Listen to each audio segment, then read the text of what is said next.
দারোয়ান মোমিন খানকে দেখে থমকে দাঁড়ালো ইমা বেগম। ইমা বেগমকে দেখে মোমিন খান লজ্জায় মুখ ঢাকতে লাগলো। প্রিয়া বলল, মা হঠাৎ এখানে দাঁড়িয়ে পড়লে যে, কি হয়েছে? মোমিন খান কখনো কল্পনাও করেনি ইমা বেগমের সাথে হঠাৎ করে এভাবে দেখা হয়ে যাবে। মোমিন খান মাথা নিচু করে চলে যেতে চাইলে ইমা বেগম বলল, দাঁড়ান মিস্টার মোমিন খান, আপনি সেই মোমিন খান না যে মোমিন খানের অহংকার ছিল আকাশচুম্বী, যে মোমিন খানের সিদ্ধান্তের কাছে ন্যায় নীতি এমনকি মানবিকতাও ছিল বড় অসহায়। মোমিন খান ইমা বেগমের কথার কোনো উত্তর না দিয়ে মাথা নিচু করে চুপচাপ দাঁড়িয়ে রইল। ইমা বেগমের মেয়ে প্রিয়া বলল, মা তুমি এসব কি বলছো? তুমি কি দারোয়ানকে চেনো আগে থেকে? ইমা বেগম প্রিয়ার দিকে অগ্নি চোখে চেয়ে বলল, তুই যাকে দারোয়ান বলছিস তিনি হলো তোর জন্মদাতা পিতা মোমিন খান। ইমা বেগমের মুখে এমন কথা শুনে চমকে উঠল প্রিয়া। মা তুমি এসব কি বলছো? কোন ছোট লোক 2 টাকার দারোয়ান আমার পিতা হতে পারে না। প্রিয়ার মুখে এমন কথা শুনে মোমিন খানের 2 চোখ বেয়ে জল গড়িয়ে পড়তে লাগলো। ইমা বেগম বলল, তুই তোর বাবার মতো অহংকারী হয়েছিস। ইমা বেগম তীক্ষ্ণ দৃষ্টিতে মোমিন খানের দিকে তাকালো। মোমিন খানের চোখের জল দেখে ইমা বেগম বলল, কি হলো, কান্না করছেন কেন মিস্টার মোমিন খান? মনে আছে সেদিনের কথা? সেদিন আমি আপনাকে কি বলেছিলাম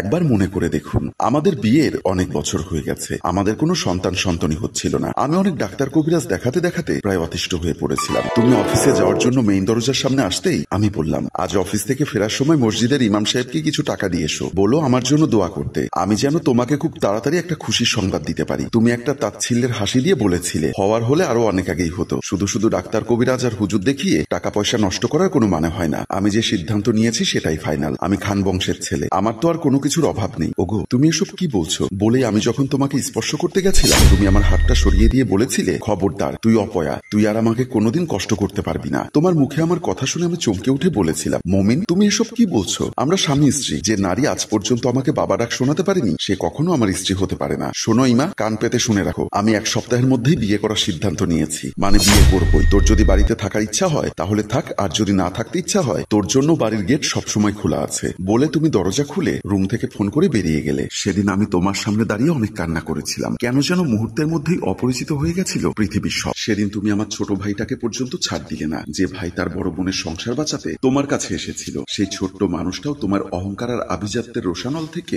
ছাড় পেল না। দুলা ভাই, আমি ছোট মানুষ, আপনাদের মতো অত শত বুঝি না, কিন্তু ভাই হিসাবে বোনের মুখের ভাষাটা তো বুঝতে পারি। আপনাকে খুব ভালোবাসে আমার বোন। বাবু এক নিঃশ্বাসে কথাগুলো বলে চোখের জল মুছতে লাগলো। বাবুর কথা শুনে মোমিন খান বলল, আমি মোমিন খান বংশের ছেলে। আমি আমার সিদ্ধান্ত থেকে কখনো 1 চুল পর্যন্ত সরে আসিনি। আমি আমার বংশের প্রদীপ রক্ষার্থে 1টা 2টা 3টা কেন, প্রয়োজনে আমি 100টা বিয়ে করতে রাজি আছি। তোমার বোন যদি আমার বাসায় থাকতে না চায় তাহলে সে চলে যেতে পারে, কিন্তু এর পরে বিষয় নিয়ে আমি আর কোনো কথা বলতে চাই না। দুলা ভাই, একটা মেয়ে সবকিছু করতে পারে কিন্তু তার স্বামীর ভাগ কাউকে দিতে পারে না। আপনি একটু সময় নিয়ে ভাবুন দুলা ভাই, আপনার এই একটা ভুলের কারণে একসাথে অনেকগুলো জীবন নষ্ট হয়ে যেতে পারে। আমি কোন সিদ্ধান্তটা সঠিক নিচ্ছি আর কোন সিদ্ধান্তটা ভুল নিচ্ছি সেটা তোমার কাছ থেকে শিখতে হবে। তুমি হয়তো ভুলে গেছো তুমি মোমিন খানের সামনে বসে কথা বলছো। সেদিন আমার ভাই বাবু অনেক কান্নাকাটি করেছিল তার বোনের জন্য, কিন্তু তুমি এতটাই পাষাণ ছিলে যে আমার ভাইয়ের আবেগ ভালোবাসার কোনো মূল্যায়ন পর্যন্ত করলে না। সেদিন তুমি আমার ছোট ভাই বাবুকে কলার ধরে টানতে টানতে রুম থেকে বের করে দিয়েছিলে। তোমার কাছে ভালোবাসার কোনো মূল্য ছিল না। টাকা পয়সা ধন দৌলতে তুমি এতই অহংকারী হয়ে উঠেছিলে, তোমার যখন ইচ্ছা তখন তুমি তাই করতে পারতে। একদিন তুমি খাবার টেবিলে বসে খাবার খাচ্ছিলে, তুমি বিয়ে করবে সেই কথা শুনে আমার বিভিন্ন টেনশনে ভর করেছিল। আমি তরকারিতে ঝাল একটু বেশি দিয়ে দেওয়ায় তুমি খাবারের প্লেট আমার দিকে ছুঁড়ে মেরে বললে,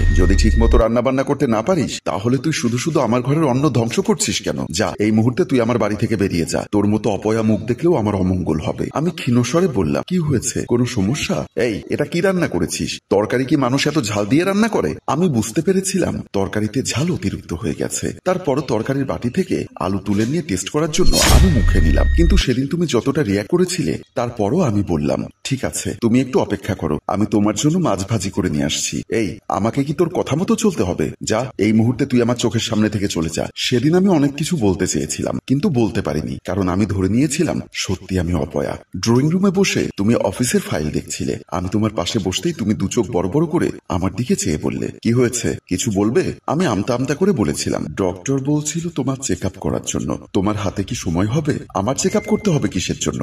আসলে বাচ্চার জন্ম দিতে হলে স্বামী স্ত্রী দুজনেরই ধারণ ক্ষমতা থাকতে হয়। তাই বলছিলাম কি, তুমি যদি একটু সময় করে আমার সাথে যেতে। সেদিন আমার কথা শুনে তুমি এতটাই রেগে গেছিলে যে মনে হয়েছিল যেন আমি অনেক বড় ভুল করে ফেলেছি। তুমি রাগান্বিত স্বরে 2 চোখ লাল করে দিয়ে বললে, তুই কি বলতে চাচ্ছিস? আমি বাচ্চা জন্ম দিতে অক্ষম? এই মোমিন খানকে তুই অক্ষম প্রমাণ করতে চাচ্ছিস? তোর এত বড় সাহস হয় কি করে যে তুই আমাকে বলিস চেক আপ করাতে? তুই বাচ্চা জন্ম দিতে পারিসনি সেটা তোর দোষ। তোর দোষটা এখন আমার উপর চাপাতে যাচ্ছিস। আসলে আমি সেটা মন থেকে করছি না। ডক্টর বলেছিল তোমার চেক আপ করানোর জন্য, তাই আমি তোমাকে বলছি। আমার কথা শেষ হতে না হতে তুমি আমার গালে ঠাস করে একটা থাপ্পড় বসিয়ে দিয়ে বললে, দিন দিন তোর সাহস এতই বেড়ে চলেছে যে এখন তুই আমাকে অর্ডার করছিস। তুই ভুলে যাস না আমি তোকে এই বাড়িতে দয়া করে থাকতে দিয়েছি।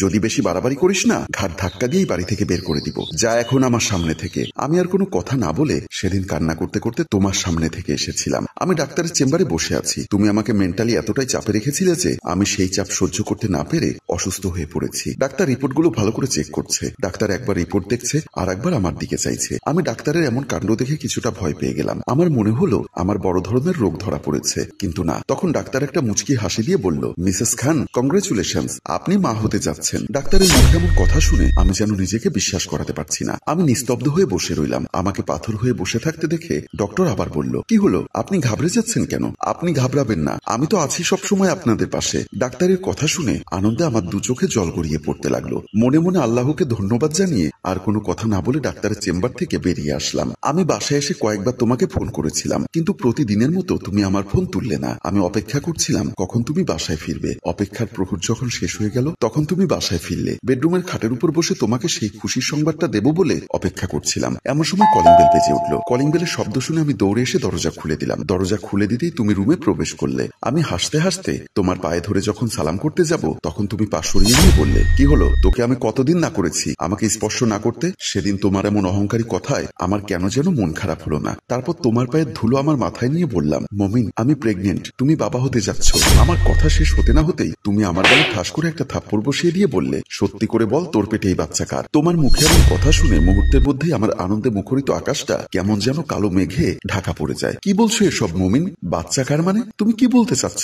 তোর এই পেটের বাচ্চা আমার হতে পারে না। যদি হতো তাহলে আরো অনেক আগেই হতো। সেদিন আমি তোমার কথায় নিজেকে ধরে রাখতে পারিনি। যে নারী অনেক সাধনার পর একবার সন্তান জন্মানোর সম্ভাবনা পায়, আর তখন যদি সেই নারীর চরিত্রে কলঙ্ক লেগে যায়, সেটা যে কতটা কষ্টের তা কেউ কাউকে বোঝাতে পারবে না। মমিন, তুমি দিন দিন এতটাই অহংকারী হয়ে গেছো যে তোমার ভেতর মনুষ্যত্ব বোধ বলতে আর কিছুই নেই। এত বছর একটা সন্তান জন্ম দিতে পারিনি বলে তুমি আমাকে যতটা অপমান করেছো, আজ তার থেকে বেশি সীমা লঙ্ঘন করে ফেলেছো। তুমি আমার মুখে এমন কথা শুনে রাগে ক্ষোভে আমার চুলের মুঠি ধরে বললে, তুই মমিন খানকে জ্ঞান দিতে এসেছিস? আমি তোমাকে ধাক্কা দিয়ে সরিয়ে বলেছিলাম, মিস্টার মমিন খান, এতদিন তোমার অনেক অত্যাচার সহ্য করেছি, কিন্তু আজ যখন তুমি আমার পেটের সন্তানের দিকে আঙ্গুল তুলেছো তখন আর তোমাকে ছাড় দেওয়া যায় না। যে সন্তানকে আজ তুমি অস্বীকার করছো, আমি মা এই সন্তানের কাছে তোমার পরিচয় কখনো কোনোদিন দিব না। আমি আজই চলে যাব তোমার অহংকারের আভিজাত্য নরকের ক্ষোভ থেকে। তবে হ্যাঁ, মনে রেখো, আজকের এই দিনটির জন্য তোমাকে সারা জীবন পস্তাতে হবে। আমার সাথে করা প্রতিটা অন্যায়ের জবাব তুমি পাবে। বলে আমি সেদিন এক কাপড়ে তোমার বাসা থেকে বেরিয়ে গেছিলাম। মমিন খানের দু চোখ বেয়ে জল গড়িয়ে পড়ছে। ইমা বেগম একটা হাসি দিয়ে বলল, মমিন খান, ভাগ্য আজ আপনাকে পথে নামিয়ে নিয়ে এসেছে। সেদিন আমি বলেছিলাম আমার সন্তানকে আপনার পরিচয় দেব না, কিন্তু একবার ভেবে দেখুন ভাগ্যের কি নির্মম পরিহাস। আপনার সন্তান আজ আপনার পরিচয় মেনে নিতে পারছে না। ইমা বেগমকে এভাবে একের পর এক কথা বলতে দেখে মমিন খান বলল, প্লিজ বন্ধ করো, আমি আর নিতে পারছি না। আমি জানি তোমার সাথে এতটা অন্যায় করেছি, তোমার কাছে ক্ষমা চাওয়ার মুখ আমার নেই। ইমা বেগম একটা তাচ্ছিল্যের হাসি দিয়ে বলল, ক্ষমা শব্দটা আপনার সাথে যায় না মমিন খান। বলে প্রিয়াকে নিয়ে বাসার দিকে পা বাড়ায় ইমা বেগম। সে এমনই একজন হতভাগা বাবা যে তার সন্তানকে আজ কাছে পেয়েও তার অহংকার আর আভিজাত্যের বড়াই তাকে আজ রাস্তায় নামিয়ে দিয়েছে।